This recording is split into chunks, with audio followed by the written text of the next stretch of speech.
کان پر فون لگائے وہ چیخ رہا تھا، ہم انتظار کر رہے ہیں افشاں، صبر کرو، اس کی لوکیشن 10 منٹ پہلے ہی ٹریس ہوئی ہے۔ صبر مائی فٹ، کچھ ہوتا ہے آپ سے یا نہیں؟ میں بتا رہا ہوں، اگر میری ماں اور بیوی کو اسی وقت اسی تحفظ نہ فراہم کیا گیا تو میں سب کی اینٹ سے اینٹ بجا دوں گا، وہ چیخا۔ افشاں، سینڈ یور فون، ہری اپ، اس نے دھاڑتے کہا اور ڈرائیور کو جلدی چلانے کے لیے کہتے سیٹ پر ہاتھ مارا۔ وہ کیسے بھول گیا کہ اس کے اب گھر، اس کی ماں اور بیوی اکیلے تھے۔ فیصل بلوچ اس کے گھر تھا، ہاں اس کی لوکیشن ٹریس کروانے ہی گیا تھا، لیکن وہاں وقت لگ گیا۔ اس کا اور ارادہ تالیہ اور علیزے سے ملنے کا تھا، لیکن وہ کیسے بھول گیا کہ فیصل بلوچ اس کے گھر جا سکتا تھا، کیونکہ اس کے گھر کا دروازہ تھا اس کے گھر میں۔ گاڑی سڑک پر فراٹے بھر رہی تھی، آج پہلی بار وہ ڈرا تھا قسمت سے۔ اس نے 1 منٹ کے لیے آنکھیں میچ کر کھولی اور اس نے کسی کے ساتھ کانٹیکٹ نہیں کیا تھا، لیکن احد قریشی تک خبر پہنچ چکی تھی۔ فون کی بیل بجتے ہی اس نے فون پر نظر ڈالی اور راستے پر جہاں مزید 5 منٹ میں وہ گھر تھا، فورس نے اس کے گھر کو ریسکیو کر لیا تھا۔ سارے انتظامات مکمل تھے، چاروں طرف سے کور کر لیا گیا تھا۔ اس نے گاڑی گھر سے پیچھے ہی رکوائی اور بھاگا اور پیچھے کے گیٹ سے داخل ہونا چاہا۔ سر، آپ کو اندر جانے کے آرڈر نہیں ہیں، ان کے ایک آدمی نے اسے روکنا چاہا۔ افشاں نے سرخ آنکھوں سے اسے گھورا۔ مجھے مت سکھاؤ اپنا کام، اس نے اسے کہا تو اس نے راستہ چھوڑ دیا۔ اب ایک آنسو بھی نکلا۔ دانین، تمہارا تو سزا کے لیے تیار رہنا۔ اس کا رونا اسے کافی برا لگا تھا، وہ کیسے اسے روتا دیکھ سکتا تھا؟ جب سے وہ دل کے قریب ہوئی تھی، ریان درانی نے اپنے سے بڑھ کر اسے چاہا تھا، اس کی فکر کی تھی۔ ریان نے اسے جھٹکے سے قریب کیا تھا اور اس کی کمر پر ہاتھ باندھے اس پر اپنا حصار تنگ کیا تھا۔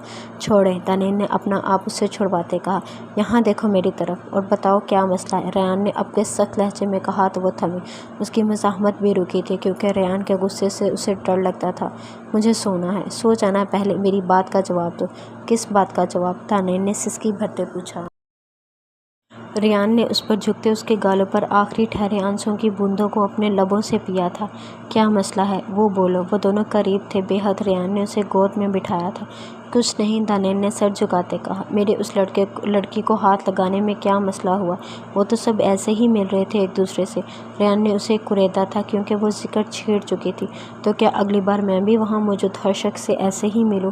اس نے آہستہ آواز میں کہا۔ ریان نے اس کے بال پیچھے سے مٹھی میں بھرتے اس کا سر اونچا کیا۔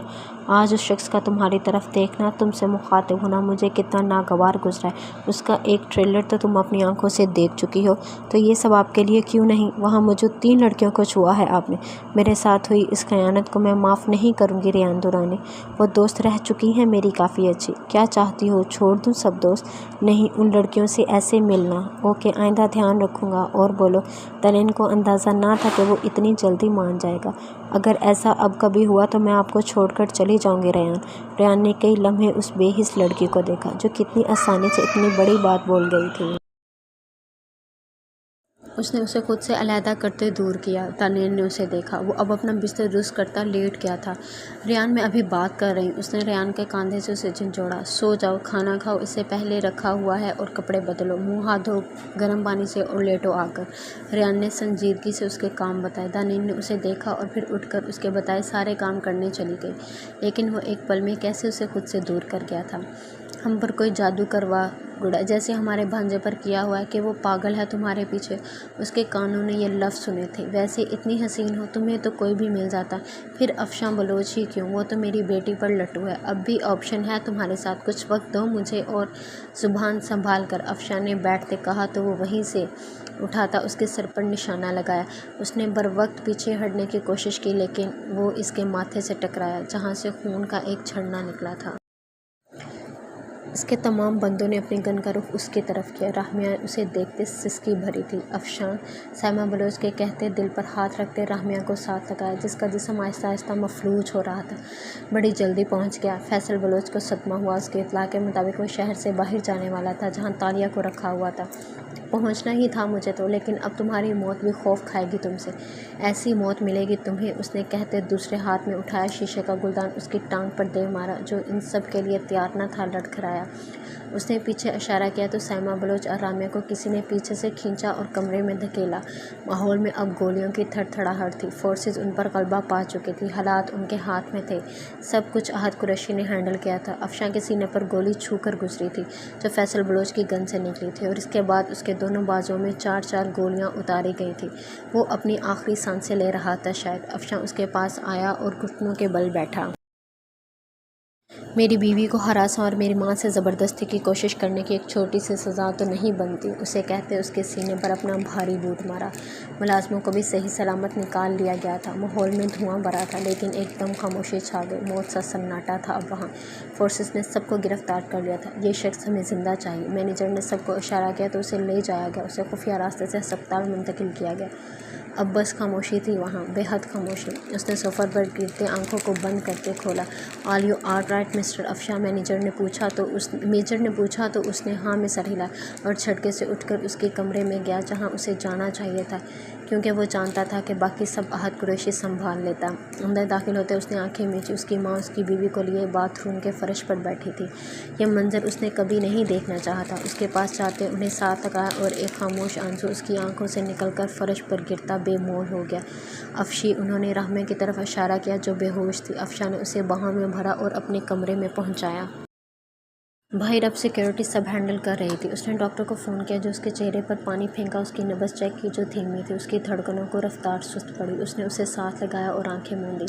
ڈاکٹر کے آتے وہ پیچھے ہٹا جو اسے دیکھا جو اسے انجیکشن اور ڈرپس وہیں لگائی جا رہی تھی۔ گہرا صدمہ پہنچنے کی وجہ سے بے ہوش ہے، جلد ہی انہیں ہوش آ جائے گا۔ خطرے کی کوئی بات نہیں ہے، تفصیلی چیک اپ کے لیے کل 10 بجے آ جائیے گا۔ وہ واپس آتے اس نے ریان کو دیکھا جو بازو آنکھوں پر رکھ کر سیدھا لیٹا تھا اور اندازہ نہ لگا پائی کہ وہ سو گیا ہے یا نہیں۔ لائٹس آف کرو دانیل۔ 5 منٹ بعد اس کی آواز آئی تو اسے پتہ چلا کہ وہ جاگ رہا ہے۔ لائٹس آف کرتے اس نے خود پر اسی کا بلینکٹ اوڑھا تھا۔ ریان، میرے ہاتھ ٹھنڈے ہیں اور سر میں ابھی بھی ہلکی سی درد ہے۔ وہ ہمیشہ کی طرح اپنی حرکتوں پر آ گئی تھی۔ پہلے جب اسے توجہ مل رہی تھی تب اسے چاہیے نہیں تھی، اور جب وہ اسے توجہ نہیں دے رہا تھا تو وہ بضد تھی۔ ٹیبلٹ دی تھی پانی کے ساتھ میں نے، سو جاؤ، ٹھیک ہو جائے گی، ریان نے بنا آنکھوں سے بازو ہٹائے کہا۔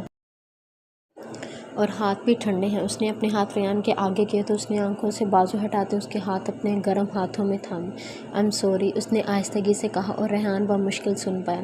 اور وہ کس لیے؟ مجھے ایسے ریئیکٹ نہیں کرنا چاہیے تھا۔ اور جو ابھی کچھ دیر پہلے تم نے بولا اس کے بارے میں کیا خیال ہے؟ میں نے غصے میں بول دیا تھا، وہ منمنائی۔ آئندہ غصے میں بھی ایسی فضول بات برداشت کرنے کے حق میں نہیں ہوں، سمجھ جاؤ۔ اس بات کو جتنی جلدی اتنا اچھا ہے، اور گھر میں کیسے بھی ہو، باہر میں کبھی نہیں چاہوں گا کہ تم کسی قسم کی بدتمیزی کا مظاہرہ کرو۔ اوکے۔ اور پھر دانیل کچھ نہیں بولی تھی۔ وہ سمجھ گئی تھی کہ اسے کیا گوار گزرا ہے اور اسے وہ سب دوبارہ نہیں دہرانا تھا۔ سر کا درد ٹھیک ہوا؟ اب کی بار ریان نے پوچھا تھا۔ دانیل کے چہرے پر مسکراہٹ بکھری تھی جیسے وہ اسی سوال کے انتظار میں تھی۔ نہیں، اس نے جھوٹ بولا تو ریان ہلکا سا اوپر ہوا اور اس کے سر پر ہاتھ رکھتے دھیرے سے دبانا شروع کیا۔ دانیل نے آنکھیں بند کرتے خود میں سکون اترتا محسوس کیا تھا۔ وہ اب اس شخص کی ساری توجہ خود کے لیے چاہتی تھی، اس لیے وہ کسی اور کو اس کے قریب دیکھ کر برداشت نہیں کر پائی تھی۔ ریان، بولو، اگر میں آپ سے کہوں کہ آپ کو کبھی بھی بانٹنا نہیں چاہتی تو یہ کہ میں تمہاری بات مان لوں گا، ریان نے اس کے ماتھے پہ بوسہ دیتے کہا۔ وہ سمجھ گیا تھا سب، اس کا پارٹی میں مسلسل اسے دیکھنا، کسی لڑکی کے قریب آنے پر تاثرات کا منجمد ہو جانا۔ ریان، آپ دوبارہ ویسا بالکل بھی نہیں کریں گے۔ اس نے ریان کو ایک بار پھر باور کروایا کہ اسے اس کی وہ حرکت کتنی ناگوار گزری۔ ہمارے سرکل میں یہ باتیں عام ہیں دانیل، پر میں پوری کوشش کروں گا کہ میں اپنی عادتیں بدلوں۔ اتنا تو کر سکتا ہوں اپنی بیوی کے لیے جسے مجھ سے محبت نہیں۔ میں نے کب کہا ایسا؟ اس کا مطلب ہے محبت مجھ سے، ریان نے اسے ساتھ لگاتے کہا۔ تھوڑی سی، دانیل نے شرارت سے کہتے اس کے سینے میں سر دیا۔ میں مکمل ہوں تمہارے ساتھ دانیل، ریان دہرانے۔ یہ شخص اب صرف تمہارا ہے، تمہارے آگے اب مجھے نہ کچھ دکھتا ہے اور نہ سوچتا ہے۔ اس نے دانیل کے کاندھے پر لب رکھتے کہا۔ شکریہ میری محبت میں آنے کے لیے ریان، شکریہ میری زندگی میں آنے کے لیے ریان۔ میں رب العزت کی بہت شکر گزار ہوں کہ میرے حصے میں آپ کو لکھا گیا۔ ان دونوں کے چہرے پر نہ ختم ہونے والی مسکراہٹ تھی۔ ان دونوں نے ایک عمر کاٹی تھی تنہا، اب وہ ایک دوسرے کے ساتھ تھے اور کافی تھے ایک دوسرے کو۔ اس نے افشاں کو دیکھا جو گہری نیند میں تھا، اپنا آپ اس کے حصار سے آزاد کروایا اور اٹھ گئی۔ اس نے چادر اوڑھی اور ٹیرس پر کھڑے ہوتے گہرا سانس بھرا۔ جو ہوا تھا وہ کسی بھیانک خواب سے کم نہ تھا۔ اس بات کو 4 مہینے گزر چکے تھے لیکن اس کی حالت میں سدھار نہ آیا تھا۔ اس کی خاموشی ویسے ہی تھی۔ افشاں نے اسے کافی حد تک سنبھال لیا تھا لیکن اب وہ زیادہ نہیں بولتی تھی۔ اپنے کندھے پر کچھ محسوس کرتے اس نے آنکھیں بند کی اور اپنے پیٹ پر اس کے بندھے ہاتھوں پر اپنے ہاتھ رکھے۔ کافی ٹھنڈ ہے، اندر چلو۔ نہیں، مجھے یہاں کھڑے ہونا اچھا لگتا ہے، وہ دھیمے سے بولی۔ افشاں نے اس کے کندھے کو چوما تو اس کی آنکھ سے ایک آنسو گرا۔ راہمیہ، کیا چاہتی ہو؟ تمہیں خود سے دور کر دوں یا خود کہیں چلا جاؤں؟ یاد رکھنا، میں گیا تو تمہارے بلانے پر بھی نہیں آؤں گا۔ نکل آؤ ان سب سے۔ سب ٹھیک ہے، سب نارمل ہے تمہارے علاوہ۔ تم شکر ادا کرو رب العزت کا، تم اور تمہاری ہماری اولاد ٹھیک ہے۔ جو کچھ وقت میں ہمارے ساتھ ہو گیا، اور کیا چاہیے افشاں؟ آپ کا ظرف بہت بڑا ہے، آپ نے مجھ جیسی لڑکی کو، اس سے آگے کی بکواس نہیں سننی مجھے، اور نہ آج اور نہ پھر کبھی۔ تم جیسی سے کیا مراد ہے؟ ٹھیک ہو، بالکل پاک ہو، میرے ساتھ ہو، پاس ہو، اور کیا چاہیے؟ تمہارے معاملے میں خود غرض رہا ہوں ہمیشہ، تمہارے ساتھ کچھ نہیں ہوا، اس سوچ سے نکل آؤ۔ وہ شخص تمہیں ذرا بھی نقصان نہیں پہنچا پایا، وہ سب بعد میں ہوا، اس سے پہلے ہی میں تمہیں اپنا چکا تھا۔ راہمیہ نے جھٹکے سے اپنا رخ اس کی طرف کیا۔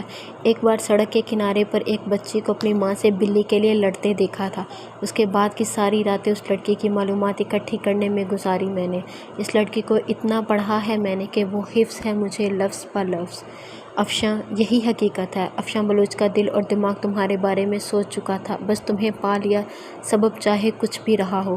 راہمیہ نے اس کے کندھے پر سر رکھتے آنسو گرائے۔ تش کر کے، وہ خوش قسمت تھی، اس کے دل سے یہ بوجھ ہٹ گیا تھا کہ اس شخص نے اسے کیوں اپنایا تھا اور جس حال میں اپنایا تھا۔ تمہیں خود سے زیادہ چاہا ہے میں نے راہمیہ بلوچ، اپنی فکر خود کے لیے نہیں میرے لیے کیا کرو، اس نے اس پر گرفت مضبوط کرتے کہا۔ ٹھنڈ لگ رہی ہے، اس نے سر اونچا کرتے کہا۔ تمہیں تو یہاں کھڑے ہونا اچھا لگتا ہے، افشاں نے اسے گھورا۔ بس تھوڑی دیر، وہ مسکرائی۔ اسی مسکراہٹ پر وہ شخص جان مارتا تھا۔ جھک کر اس کے مسکراتے لبوں کو چوما اس نے۔ یہ ہنسی اب نہ جائے، نہیں تو سزا کے لیے تیار رہنا، وہ بولا تو وہ کھلکھلا کر ہنسی۔ جزاک اللہ۔ افشاں بلوچ زندگی میں آ کر، زندگی بن کر، زندگی کو مکمل اور حسین بنانے کے لیے، اس نے اونچا ہوتے اس کے ماتھے پہ بوسہ دیتے کہا۔ صبح کا سورج ان کی زندگی کا بھی ایک نیا سورج تھا۔ ان کے مجرم اپنی سزا پا چکے تھے، اور وہ خود ایک دوسرے کو۔ احد نے اسے دیکھا جو اسی کے قریب، اسی کے کمفرٹر میں دبکی سو رہی تھی۔ اس کے آدھے بال اس کے چہرے پر اور آدھے احد کے نیچے تھے۔ احد نے ہلکا سا ہٹتے اس کے بال نکالے اور پھر اس کے چہرے سے ہٹاتے اسے غور سے دیکھا۔ اس وجود سے اسے کتنی محبت تھی وہ خود بھی نہیں جانتا تھا۔ ایان احد قریشی، تم سے، تمہاری آنکھوں سے، تمہاری مسکراہٹ سے، تمہارے وجود سے، تمہاری خوشبو سے مجھے کتنی محبت ہے، میں کبھی اس کا اظہار نہیں کر پاؤں گا۔ تم میرے وجود کا وہ ضروری حصہ ہو جس کے بغیر میں بیکار ہوں۔ مجھے زندگی کے ہر لمحے میں اگر کچھ چاہیے تو وہ ہو تم۔ تم آس پاس رہو گی تو زندگی رنگین ہے، نہیں تو بہت بے رنگ۔ میں نے تجربہ کر کے دیکھ لیا ہے، تمہارے بغیر کچھ بھی نہیں ہوں میں۔ کبھی مجھے لگتا ہے کہ میں اتنا پاگل کیسے ہو سکتا ہوں تمہارے پیچھے، لیکن ان 2 مہینوں میں میں نے ہر جگہ تمہیں محسوس کیا ہے، اپنے ارد گرد۔ میں واقعی پاگل ہوں تمہارے لیے، اس نے کہتے ایان کے بالوں میں منہ دیا۔ وہ جو اس کے بال ہٹانے پر جاگ گئی تھی، اس کے لفظ سنتے وہ دل میں 100 بار رب العزت کے سامنے سجدہ ریز ہوئی تھی۔ کوئی اتنا حسین کیسے ہو سکتا تھا؟ یہ اس کی زندگی کا بہترین لمحہ تھا، اس نے محسوس کیا۔ اس کے لفظ اسے سرشار کر گئے تھے، معتبر کر گئے تھے۔ اس کی روح پر لگا ہر مرہم بھرا تھا جیسے، زخم بھرا تھا جیسے۔ آپ اپنے آپ کو جنونی کہنا بھول گئے ہیں، وہ بولی تو احد نے اسے گھور کر دیکھا۔ ڈرامے باز، جاگ رہی تھی تو بتایا کیوں نہیں؟ بتا دیتی تو اتنے خوبصورت اظہار سے محروم رہ جاتی نا، اس نے احد کا چہرہ دونوں ہاتھوں میں تھامتے کہا، اور پھر کچھ پڑھ کر اس کے چہرے پر پھونک ماری۔ مجھے لگتا ہے قیمتی چیزوں کو بہت جلدی نظر لگ جاتے ہیں، اس لیے آپ کی حفاظت کے لیے پھونکا ہے آپ پر۔ احد، میں نے زندگی کا صحیح معنی کیا ہے آپ کے ساتھ جانا ہے، آپ کے ساتھ گزارا ہر لمحہ مجھے رب کے سامنے سجدہ کرنے پر مجبور کرتا ہے۔ آپ رب کی طرف سے دنیا میں ہی میرے لیے انعام ہے، مکمل ہوں آپ کے ساتھ، اس نے کہتے دھیرے سے اپنے لب اس کے ماتھے پر رکھے تھے۔ احد پہ سکتہ طاری ہوا تھا، یعنی وہ وہی نہیں، ایان بھی اس کے لیے اتنی ہی جنونی تھی۔ اس دن ان دونوں نے سب سے پہلے رب کو اکٹھا سجدہ شکر کیا تھا۔ کیا مانگا تم نے؟ اس نے ایان کو دعا کے بعد منہ پر ہاتھ پھیرتے پوچھا۔ جنت میں بھی اس بھری ہوئی بیئرڈ والے سڑو کو، وہ کہتے کھلکھلائی اور اسے منہ چڑھا کر بھاگ گئی۔ احد نے کتنی دیر اس کی ہنسی کی جلترنگ اپنے قریب محسوس کی تو آسمان کی طرف سر اٹھا کر مسکرایا۔ وقت کاہے گزرنا جو گزر رہا تھا۔ آج ایان تیار ہو رہی تھی کیونکہ وہ راہمیہ کی بیٹی دیکھنے جا رہی تھی۔ اس نے جھمکے پہنے اور ہیل پہننے لگی تو وہ اندر داخل ہوا۔